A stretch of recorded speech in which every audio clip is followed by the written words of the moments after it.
The U.S. economy is currently facing a perfect storm, and the American consumer is finally starting to crack under the pressure.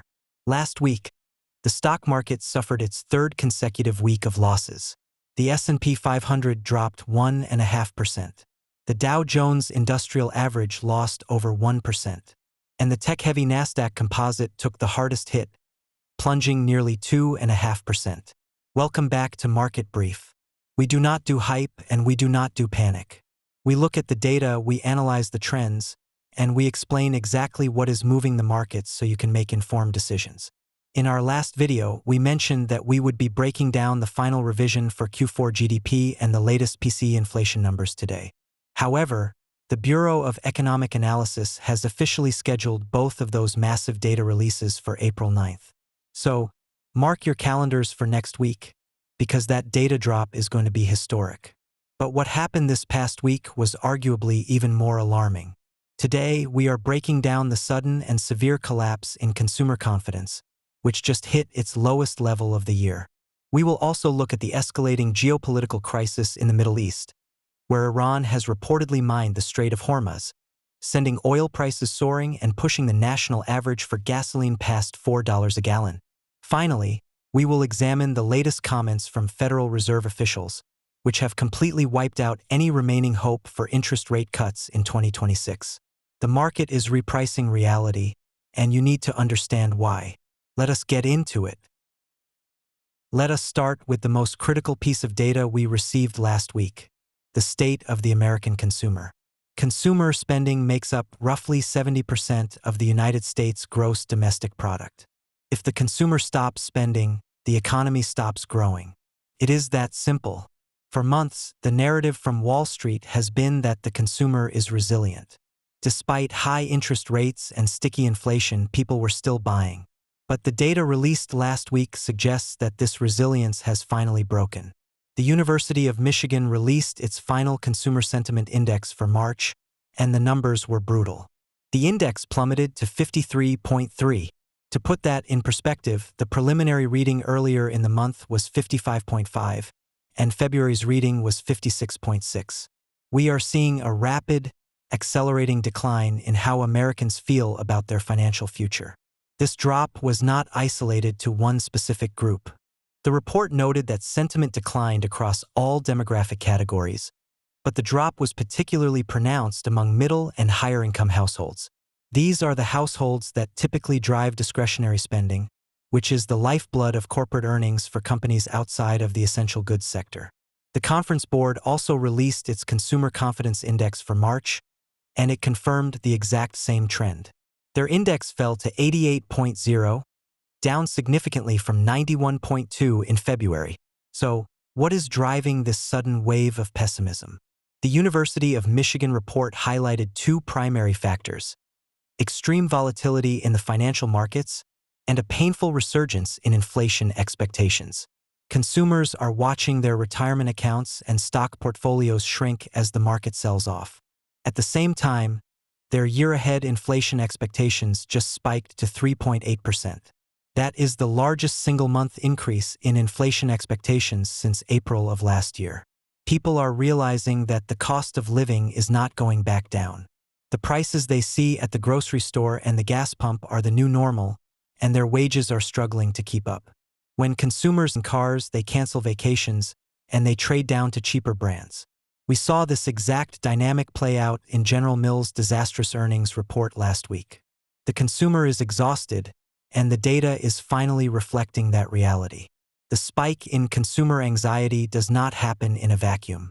It is directly tied to the geopolitical crisis unfolding in the Middle East, which has triggered a massive energy shock. The conflict involving U.S. and Israeli forces against Iran has reached a critical choke point: the Strait of Hormuz. This narrow waterway between the Persian Gulf and the Gulf of Oman is the most important oil transit choke point in the world. Approximately 20% of global oil consumption passes through this strait every single day.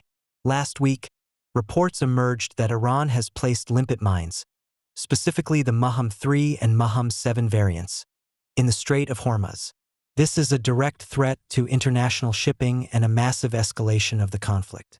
In response, a coalition of nations including the UK, France, Germany, and Japan issued a joint statement demanding that Iran cease its aggressive actions. Furthermore, Iran is reportedly developing a new vetting and registration system for ships attempting to pass through the strait. This essentially amounts to a selective blockade, allowing Iran to control which countries receive oil and which do not. While former President Trump stated on Monday that Iran was allowing some oil ships to pass, the uncertainty has completely destabilized the energy markets. The impact on prices has been immediate and severe. Brent crude, the international benchmark, surged past $102 a barrel last week. West Texas Intermediate, the U.S. benchmark, is trading near $90 a barrel. But the most painful metric for the American economy is the price of gasoline. Just a few weeks ago, the national average for a gallon of gas was $2.92. Today, forecasts for the national average are sitting between $4.10 and $4.30 per gallon. This is a catastrophic increase in a very short period. A $1 increase in the price of gas acts as a massive regressive tax on the U.S. consumer. It drains billions of dollars out of discretionary spending and forces households to make difficult choices. The International Energy Agency has authorized a 400 million barrel emergency stockpile release to try and buffer the market, but analysts warn it is merely a band-aid. All eyes are now on the upcoming OPEC Plus meeting scheduled for April 5th.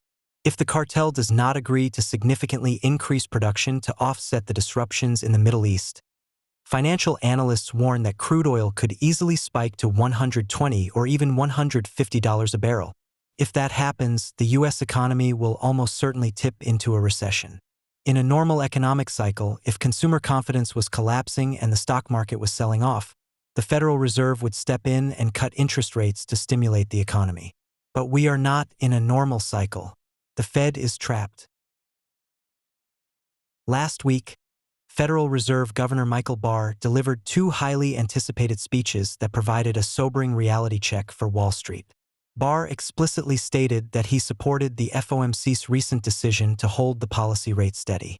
But more importantly, he warned that it may be necessary to keep rates steady for some time, as the committee evaluates the balance of risks.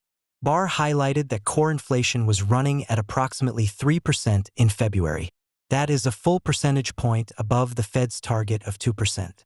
He also specifically cited the conflict in the Middle East as a major factor contributing to economic uncertainty. The Fed knows that cutting interest rates while oil prices are surging would be a fatal mistake. It would pour gasoline on the inflationary fire and risk a repeat of the 1970s stagflation era. The market has finally capitulated to this reality. Just a few months ago, investors were pricing in 3 or even 4 rate cuts for 2026. Today, those expectations have vanished.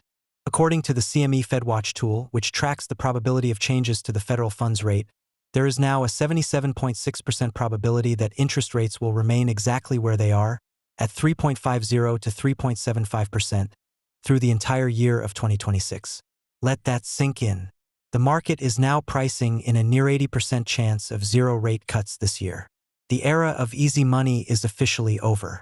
Companies that rely on cheap debt to fund their operations are going to struggle. Consumers who rely on credit cards to bridge the gap between their income and their expenses are going to face punishing interest charges. This is the higher-for-longer environment that Jerome Powell has been warning about, and it is finally here. This brings us to the week ahead. Given the fragility of the market and the collapse in consumer confidence, the economic data released this week will be absolutely critical. Today, Monday, March 30th, Federal Reserve Chairman Jerome Powell is scheduled to speak.